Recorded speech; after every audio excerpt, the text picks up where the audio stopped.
itong mga ginaatubang. Financially, physically, problema sa pamilya, problema sa mga anak, problema sa trabaho, problema sa katrabaho.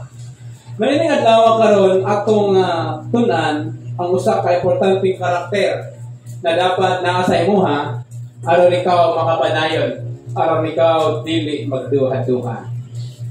And look in chapter 9 verse 41, how long shall I stay with you and put up with you? So, kung ato nasayran ang earthly ministry sa atong Ginoo is all about 3 years and 1/2. So it means ang iyang edad is 33 years old and 1/2 before siya namatay. Then kuha sa dito sa iyang trono kung asa sa gikan. So almost 3 years ang training, almost 3 and 1/2 years the disciple naka-witness sa mga milagro. Sa katingalahan, nagipakaon ang 5,000 and even the 4,000, even sa pag-ayos sa mga bakol na nakadagan, sa mga punta na nakaistorya ay sa mga punta na nakakita, sa mga bakol na nakatindog, o sa mga bungol na nakakita, sa mga bungol na nakabatid. Sa imong kinabuhi, how many times you witness the miracles of God? Sa dihang wala-wala ka, then murag i-release na ni mo, Lord, bahala na ka, then naay nitawag, naay ni-text, naay milagro na wala man ka nag-approach sa iya. Wala man ka nag-post sa Facebook na muna kang tanong, I need this kind of money, I need kind of healing. Then naay mga tao naghihikap sa Ginoo, giadto ka o gipangita kita. Then how many times po ka nag-question mo ang Ginoo? That's why naingon lang Ginoo sa ilaha, how long shall I stay with you? Hapit na mahuman ang akong mission, hapit na mapulpil ang propeta, ang propesiya ng propeta Isaiah na ika-crucify ako. Then until now, wala pa mo nakaila sa kuha. Even si Philip, niya, Lord, it's enough for us at magpakita ka. Ingon ni Ginoo kay Philip. Ang nakakita sa ako, nakakita na sa Amahan. Although we cannot witness God in visible form, but through miracles, makita nato ang buhat ug nagarepresenta sa kinaiya sa Ginoo. And again, atong tunan kining usa ka kinaiya na ma-develop lang sa tuwa, makapadayon kita. We study the word endurance. Ano sa ba ang word na endurance? Ang endurance is itawag nato na the path or power of enduring an unpleasant or difficult process or situation without giving way. Ang gitawag na endurance, o sa likamatuoran, o sa kagakom, sa pagpadayon, sa dili maayo o misod na proseso, o sa unsa mang sitwasyon, pero wala kami buhi. Kaya pang relasyon na makainon kami pag magbuwag ka. Walay undang inyong singnangay, sig-away, sig-tubagay. Murag nga ito, murag sa permero naman, no? O sa manuyab gani, tanan isaat, pati bulan, kung pwede pa. So, I be the one of the victim, pero it's okay. So, akong nanong kinahanglan na to ang word na endurance. So, ang endurance, usa ka kamatuoran o a power of enduring and unpleasant. Yung unpleasant, dili maayo nga sitwasyon. Naka sa sitwasyon na makaingon ka, mas maayo na magpakuhay na lang. Now, we are prone to forget how long suffering our Lord had to be while He was ministering on earth. Ikaw na bang nag-antos karon? Ikaw na ba ang nagkulang o financial? Ikaw na bang nagbaktas pa yung diri? Do you remember sa earthly ministry of Jesus, wala yung sakyanan? Hindi mo naka-afford og kuan kanang mga gitawag nato na mga kuda na mga kabayo. O unsa man mga available na sakyan gawas ng propesiya sa asna na yang gigamit to fulfill the prophecy. Almost yun siya, nag-antos, walay tulugan. Diya sa mga kahoy, ang asa lang magabian, dito matulog. Kita na antay-katri, parang wala electric fan, sabi na mag-run out, no? Pero kay Jesus, kung mag-ulan, basag kita. Kaya ang nasod sa Israel, may time din na mag-ice. Hindi ka mag-ice, wala kay jacket, o puro kita di ba? But, wala, hindi na makaingon na kita lang ang naasa lisod na situation. When you analyze this section of Luke's Gospel, you can better understand why Jesus spoke those words. Kung imo ma-analyze ang situation, nanong nakaingon man si Jesus, how long shall I stay with you. Kanos hantod kanos apa kita i-encourage, hantod kanos apa ta ka padag mga tao para padasigon ka, hantod kanos ka mo decide that I will stand in my feet, I will continue to serve the Lord. Dili tanang panahon ay mo dasig sa imo ha. Dili tanang panahon na ay mo tunol sa imo ha. Dili tanang panahon na ay mo pabor sa imo ha. Even Jesus, even yung pamilya, yung mga igsuon, kanya, kung gusto kang magsikap, adto sa Jerusalem.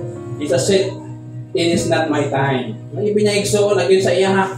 Nanuman sa mani, paulaw-ulaw, at pamilya, wali-wali na, wala man ka-eskwila o kuan, iya sa mga parasi na mga eskwelahan, nagpanday-panday naman niya, niya, maulaw ka. Diba? Iba sa mga igsuon niya, wala din ito sa iya. But even sa anong sitwasyon, Jesus endure hanggang mag-fulfill ang iyahang mission. Now, unsa ba ang pwede mahimong babag para makalahutay ka? Wala kay kwarta? Wala mo katupad. May kwarta. Kaya nagsakit ka? Nagsakit mo na tanan.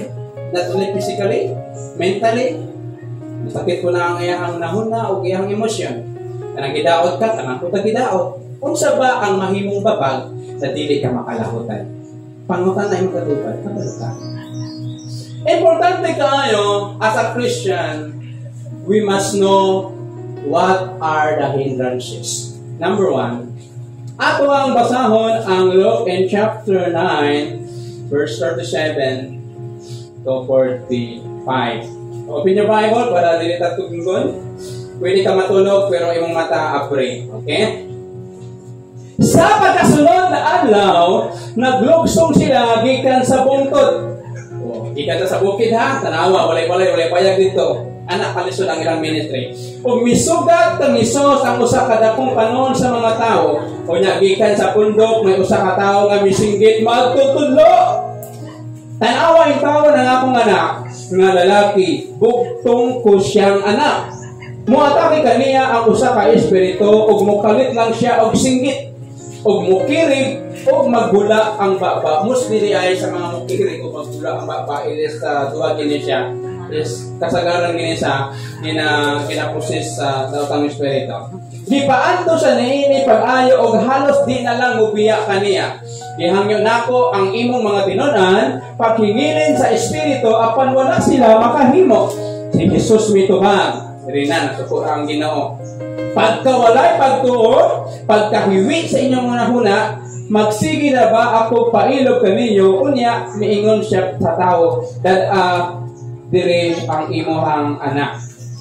Sa pagdoon sa bata, gibunal sa sayawa, o nagpakirig siya, gipagula ni Jesus ang yawa, giayo niya ang bata, o giuli ngadto sa mahan, o nahibulong ang tanang tao, sa dakong-dakong sa Dios. Samtang natingala ang mga tao sa mga gibuhat ni Jesus, miingon siya sa iyang tinud-an, ayaw kamo kalimot sa akong isulti kaninyo. Karon ang anak sa tao itugyan ngadto sa gahom sa mga tao, apan wala sila makasabot sa maong kahulugan niini, gililod kini kanila aron dili sila makasabot. Na og nahadlok sila mangutana kaniya mahitungod dining butanga. Unsa ba ang atong nakita na mahimong babag sa imong paglahutay? Number 1, lack of power. Di ba pag-araan niyo mga lipong ka na? Kung makita nato almost 3 years, hapit na, ingon niya, verse 44-45, iya nang gikuandaan ang iyahang haduol na pagkamatay sa Calvary. It means, hapit na makuman ang 3.5 years. So, how many times they are witnessing the miracles, the healing, the power of Jesus? Then, niabot na sila sa examination. Final and actual examination na naay tao na naposes. Ang sakit niya, itawag ito na, napareles na, napatol. Buti kung makita na, wala pa kayo nanganagad sa Ginoo, wala pa ko naprasuhanan, daghan ko nakakita yung anak, pero wala ito pinalit na part na sa demon's possession. Pero hindi ka pwede mo atakian na without knowledge kung paano ni mo ato bangon. Amen? Now, at that time, i-commission sila, si Jesus nag-pray sa maong lugar, then nagkaguliyang na, kaya wala na mahimo ang mga disciple. Na naman, di naman buto ang kaaway. Dili man mo to ang problema tungod kay kulang sila sa pagtuo. Their lack of power. Unsa klase nga gahom? Number 1. Kung makita nato ang Matthew 17:19 and 20, the power of faith. Mahimong babag ang imong paglahutay kung dili mo i-activate ang imong pagtuo. I remember na ako'y ATM. O niya, wala mo na na-activate. ATM right siya. Pag abot dito sa machine, pag ana-ana, wala i-activate. So may time na naghulog ko sa video, na ako, ingon sa naka-assign na, sir, i-activate na dito sa bahan. Pagtanong ako, hasang taas sa pila. Lord, nabangit tawag ko, it's my first time. So, ganyan man ako, para din ko mahalata, itawag na ko ang gwardiya. Guard, dali pa dali. Sabi. Kung pawala-wala na ka dito, na kung may kabalo ka, na lagot na dito, gusto niya ba, di ba? Kasi naka-ATM, pag hindi na-activate, hindi mo ma-withdraw ang kwarta na dito. The same, ang imong pagtuo, pag hindi ma-activate, pagtuo na siya, pero hindi pagkapamuhat. Muna ingon sa Bible in Romans 10:17, faith comes by hearing, hearing by the word of God. Gawas na wala sila ipagtuo, maong dili sila kalahutay sa pagkatubang sa maong misyon, sa maong ministry, sa maong trabaho na gisangon sa Ginoo sa ilaha. Tungod nga ikaduwa, wala sila ipilit sila pagalingon. They are low self-esteem. Kaya ba na ako ni? Kaya ba ka insecurity? Ako how many times? And I remember, I preached at Osaka, nagkaroon kayo pa noon, pulo kayo, almost mga 200. Ako kaaging eskwela, and ako kaya ka na ako, Lord. Murag, hapit ako makuyapan, sa sobra na ako kasalam na ng mga educated na panin na adri, na ay barangay kapitan, na ay barangay kagawad, na ay mga principal, maestra. Na naman, because of lack of confidence, nga kalahutay sa trabaho na di pa trabaho sa imo. Dapat, you must know your potential. Kini mga disciples, wala sa kabalo na ang ilang kauban, mao ang Ginoo sa mga Ginoo. And Jesus said to them, I give them power over the power of the devil. Hello? Ikaw, nakaila ba kung kinsa ka sa tubangan sa Ginoo? Kanang mo agi kag mga pagsulay, nakaila ba ka kung kinsa imong tawagan? Kasagaran ato mga pamilya, dapat ang pinakauna nimo na tawagan para makalahutay ka ang Ginoo. You must establish first your confidence. Imo dyan kagalingon ang una nimong i-educate. Imo ang tabangan ang imo ang ako ang kagalingon. You must ponder your knowledge in the Bible kung kinsa ang Diyos, kung kinsa ka. That's why mo na ginadula-dulaan ta sa mga kaaway. Kita tag dilaingon nato, managal ta. Pati-pati-on ta dira mga bangko na mulig-lihok diha. Mura tag makuyapan sa kahadlok. Di ta kagawa sa balay kag ngit-ngit, magpakuban pagid ta. Kaya wala magkakaila kung kinsa ka. Wala makapalo na you are the son of God. I remember na naay usa ka nag-eskwela missionary sa Amerika, taga-Capiz. Then dito paabot na dito sa Amerika, naka-learn siya, na-educate siya og naa sa friend na missionary na Kristiyano. Nag-share niya ang problema niya na iyang pamilya wakwak. Then gusto niya na maluwas sila. So, ayun sa missionary na friend niya, I will go to Philippines, I will go to Capiz. Layo pa lang sa mga igsoon na ay gusto mong sugatan siya na dagko kay kabuk. Pero pag dasmag sa iya, hamuana lang. Dili makaduol ang maong mga kabuk. Dini abot ka sa balay good, agi sa mga pasakan, nanuktok ka dito. Pag atubang niya sa ginikanan sa babae, mupalayo gamay. Mangumuso sa dilit na ihatag ang kamot. Nangutana sa, dahil nanong gasiga man ka? Ingon sa missionary, wala man. It is, wala, nakabalo ang babae, na-realize niya, because of the presence of the Holy Spirit. Ang yawa makakita kung ang Holy Spirit nagaliyaw sa imo. Dili manong yawa kung people ka, mahalok sa Espiritu Santo na naa sa imo. You must activate your power, your confidence in the Bible, your confidence as a son and daughters of God. Amen? And next, unsa pa ang hindrance na lack of power? Prayer and fasting. Hello.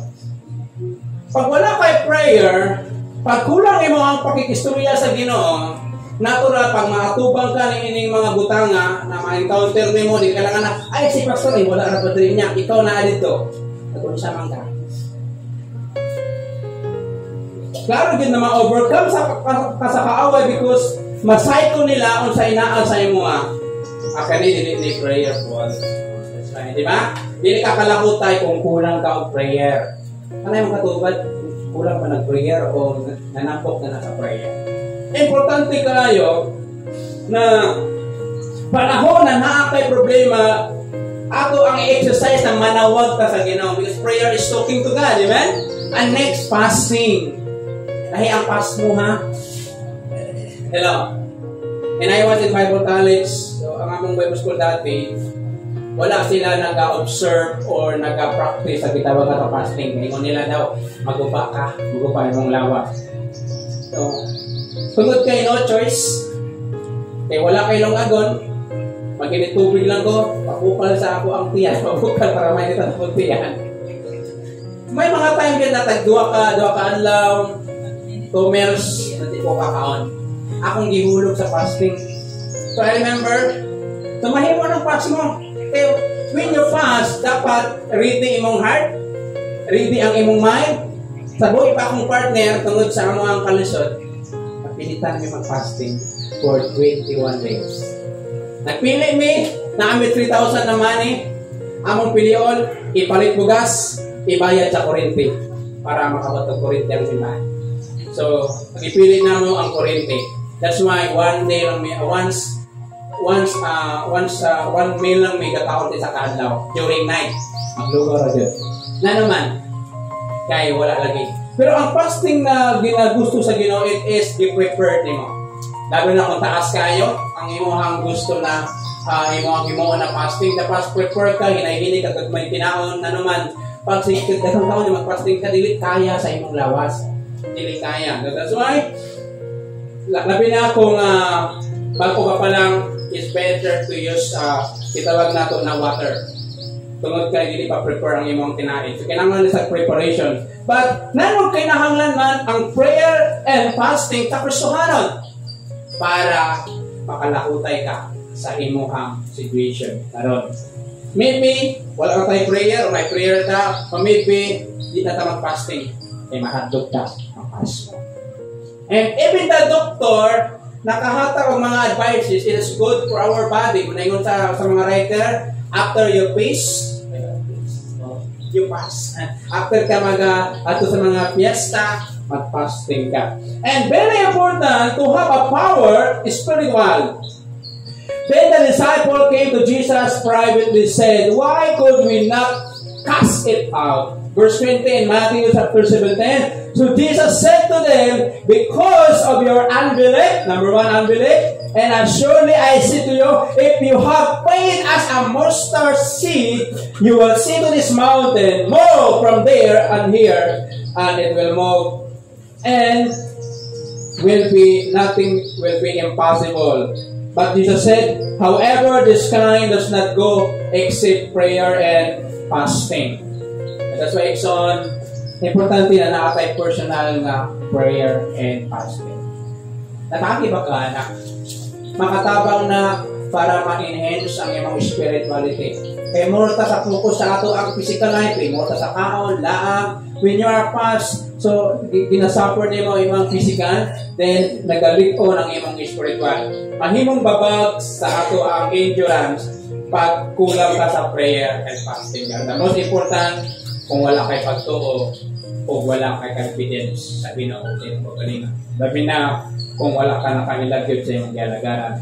And verses 46 to 56. Unya nagalis ang mga tinunan kung kinsa ang labing dako kanila. Apa nahibalo si Jesus sa ilang giunahuna, busa mikuha siya usa ka bata o gipatindog sa iyang kiliran o mingon kanila ang mudawat nining bata sa akong ngalan, mudawat usab kaniya nga nagpadala ka nako kay ang labing ubos kaninyo tanan mao ang labing dako. Si Juan mingon kaniya, magtutudlo, nakakita kami tao nga naghingilin sa mga yawa, pinaagi sa imong ngalan o ako siyang gididan kay dili man siya sakop sa akong pundo. Ayaw sa pagdili mingon si Jesus kaniya og sa ubang mga tinunan kay ang dili batok kaninyo dapit kaninyo. Og sa dihang nagkaduol na sila sa adlaw nga si Jesus mukayab na sa langit na usa ang iyang hunahuna sa pag-adto sa Jerusalem. Verse 52. Mipadala siya og sinugo na maguna kaniya ngadto sa usa ka balangay sa Samaria aron sa pag-anda sa tanan alang kaniya apan wala modawat kaniya ang mga tawo didto tungod kay nagpadulungan siya sa Jerusalem. Og sa pagkasayo nila niini ang mga tinun-an nga si Santiago ug si Juan mingon, Ginoo, buot ka ba na mosugo kami og mag-ulan og kalayo gikan sa langit aron masunog sila? Si Jesus mingon, ibadlong sila. Og miningi og ibadlong sila og ipadayon sa paglakaw ngadto sa ilang balangay. Number 2, the hindrances of endurance, lack of love. Tanaw na to naglalis sila kung kinsa jud ang labing dako. Sa inyong panimalay, naagi ba mo anak, maglalis ang mama o papa, ako dapat ang matuman kay ako ang tatay. Ingon ang nanay, ako dapat matuman kay ako dapat sweldo. Ingon ang anak, ako ang matuman kay ako ang ate. Ingon ko naman ko, ako ang matuman kay pinangga ako sa pagdiniganan. Hello? Niagi pa sa punto na naglalis mo, tungkol dapat ikaw ang matuman. This is the mga disciples. At the same time, niabot po sa punto na naa sila gibadlaw kay dili nila kauban sa ilang grupo. It means sa ilang panon after disciple. So, importante kayo kung gusto ka makalahutay, dapat imuhang i-enhance, imuhang padakoon ang imong gugma para sa Ginoo. Pag wala kay gugma sa imong partner, sugod ka na magbulag mo. Kung wala kay gugma sa imong anak, sugod ka na mapas mo na siya. Sugod ka na ang iyang kinabuhi. Usahay masuko sa imo kay ani mo na ay cellphone pinalipat na kaniha. Wala kay tulog sakit nimong ulo, pero masuko ka lang. Sugod di gugma kasi mong ginikanan, di na mo unang yaw-yaw. Pag di na mag-yaw-yaw, wala ka na gugma sa imo. Ano? Ang kabataan. The same way, para makalahutay ang inyong relasyon, ang atong relasyon sa Ginoo, we must develop our love to God. The disciples did not have much love for each other, or would not have argue over who was the greatest. Hello, ang sa mangguluhaton, gina-bless sa Ginoo ang nagkapaubos. O ginapaubos niya ang nagkapataas. That's why we continue, be humble lang. Hello?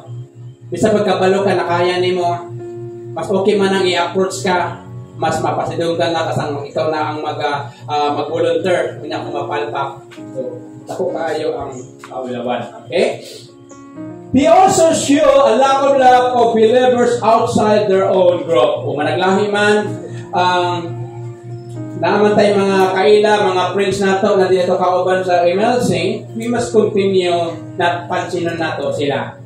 Naghatag mga kaila na mga grupo, pag dili nila kauban, di na mamansin. Pag ang tinuod na Kristohanon, makauban man mo na sa usa ka simbahan, basta Kristohanon ka, di ginamawala ang imong pagka-friendly, ang imong kitawag na hospitalization, na kabalo sa mga abi-abi. Kaya importante kayo na naman, may mga panahon na katong mga tao na atong gina-snap, wala itong ginapansin, o pa na sila ang maong gamiton sa Ginoo para tapanan na. That's why, be careful how to treat people. As we know in the Bible, kung unsa kita na nato, maupod ang atong anion. Nor did the apostle love their enemies. Look in chapter 9, 51 and 56. May mga tayo daw, lami kayo i-revenge. Lami kayo ibalo sa mga taong nagpasakit sa tuwan. Even John, even James, nasuko sila, kaya nasakitan ang ilang ego, kaya wala sila gitawa. Ngayon sa Lord, huwag baka napakaulo na itong kalayo para mga sulog na sila. How many times ang mga unbelievers na nagdaot sa yung mga gusto na untag, mapangga na untag, matas magana. Kunya, pag mas magana, ikaw putukulan. Kay friend man mo. Hello? Always remember na mas okay akong i-bless according sa Romans chapter 12, ang mga nagatagdaw sa tuwa, even itong mga Kristohanon, i-bless na to sila para mabutang panahon na kita po ang i-bless sa Ginoo. Even the Samaritans and Jews has been enemies. Na naman, kining Samaritan o mga Hudiyo, dugay na sila magkaaway. Sa 2 King in chapter 17, 24 and 41, kita, kinsa ba nga mga kaaway? Hatod kanos ato sila na dili pansinon. Hatod kanos ato sila dili na to sila i-great. Tungod kay sakit ilang gibuhat sa imo ha, sakit ilang gibuhat sa ato ha. So, bilang Kristohanon, we need to show our love. Tuguti ang Ginoo mo maayo sa mga samad sa atong mga kasing-kasing in order makalahutay ta sa pagpangalanan sa Ginoo. O about ang imong kaaway kauban nimo sa trabaho. Makalahutay ba ka na magtanaw siyang dagway? How about kauban nimo sa church? Na mag-worship, makita niyo mo siya. Makalahutay ba ka? But if you show your love, your forgiveness, ang Diyos na ang maghikap sa inyong mga kasing-kasing and let God allow na mag-aayo, makalahutay din mo.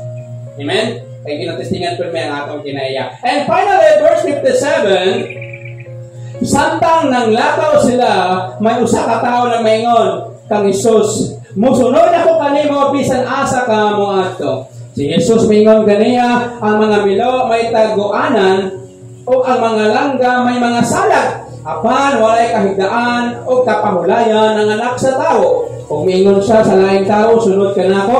Apan mingon ang tao, Ginoo, mauli una ako aron paglubong sa akong amahan. Si Jesus mitubag, pasagdi ang mga patay, nga mulubong sa ilang mga minatay. Apan ikaw, lakaw, o iwali ang paghari sa Diyos. May laing tao sa ngamingon, musunod ako kanimo Ginoo, apan tuguti mo una ako sa pag-uli aron manamilit sa akong banay. Si Jesus mingon ganiya, kinsa gani katong musugod o pagdaro o niya magsigig lingi sa likod pili ang ayan sa paghari sa Dios.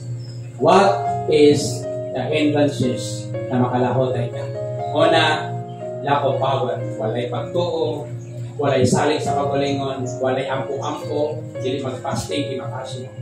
Ikaduwa, lack of love. Sige, pilalis, nagkusudod siya ang matuman, sakit ang ilhon, kay siya ang dapog-agi. Ikatulo, lack of discipline. Hello? Sabi na ako na kay sakit. Ako, I observe every time na makakaon ko laman loob, musudod ko sa dili. Okay ang Diyos ko. Every time na makatilaw ko tilapia, kasi gamay lang, musudod sa dili, bisag ampuan ako, okay ang Diyos ko. Kung sa ba ang ato ang mga sakit na ginabawalan, tapos example, ay ka-nervyos, na the doctor said, do not drink coffee, kung namin kaya, kinangapiyak ka na. Hello? It is called discipline. Hello?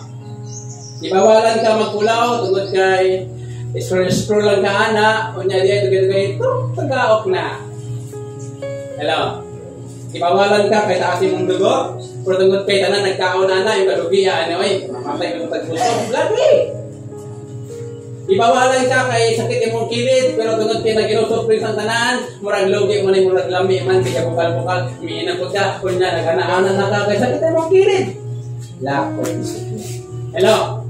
That's why, bisan pagod sa kalami, basta dili kaya sa imong lawas, kung kaya niyo. Maningon na, is prevention is better than cure. Lack of discipline. Naatay tulo ka tao na mapigtan diri na gusto mo alagad sa Ginoo. Number 1 is scribe. Kini nag-ingon sa verse 57, samtang naglakaw sila, may usa ka tawo mingon, Jesus, musunod ako kanimo, bisan asa ka mo ato. Nindot, no? Wala na gi-analyze by balay, baka niya ako sundan. Labi kang pagkaon na ni basta kung mga biyapas, mga tahon niya, huwaman sa address eh. Tanaman, lakaw dito. Hello? Next. Jesus mingon, kaniya ang mga milo may taguanan, ang mga langga may sanag, apan walay kahigdaan o kapahulayan ang anak sa tao. Mga igsoon, ang usa ka eskriba, who volunteered to go until he heard the cause. He had to deny himself. He was accustomed to an uncomfortable life. Hello. Kung sa bato ang tanaw sa mga pangalagad. Dagang katuwa na eh. Mga lagad to kahit nadato sila. Mga lagad to para lamig ang akong kaintanan. Napalitan naman noon. Pero yung magaway bugas, pero yung magaway sudan, pero yung magasakit. Hello? That is the reason na gusto i-check sa Ginoo ang ato ang purpose sa ato ang pagpangalagad. When a certain scribe came and said, "Teacher, I will follow you wherever you go." Hello? Hindi ta makalahot tayo sa ato pagpangalagad sa Ginoo kung atong mindset. Mangalagad ka para madato ka. It's about heaven. Ang atong balay dito Bulawan. Ang atong balay mansion. No need for money. That's why kining kwarta ginahimo lang ning pakapin. Gamiton man nimo sang tanaka sa pag biyahe nimo ning kalibutan. Pero kung imong motive pinadato sila mangalagad ta. Then pag-abot sa pagsulay, mga tadat pa. Ikaduwa na tao, the second man was called by Jesus. What an honor! But he was rejected because he would not take up the cross and deny himself. Jesus is not suggesting here that we must dishonor our parents, but only that we will not permit our love for the family to weaken our love for God. Ingon ni Jesus, sunod ka, ingon niya, tuguti ko sa paglubong sa akong minatay. Inya, tuguti ang patay, mulubong sa iyang minatay. It means pag wala ka may masun sa Ginoo, you are already dead.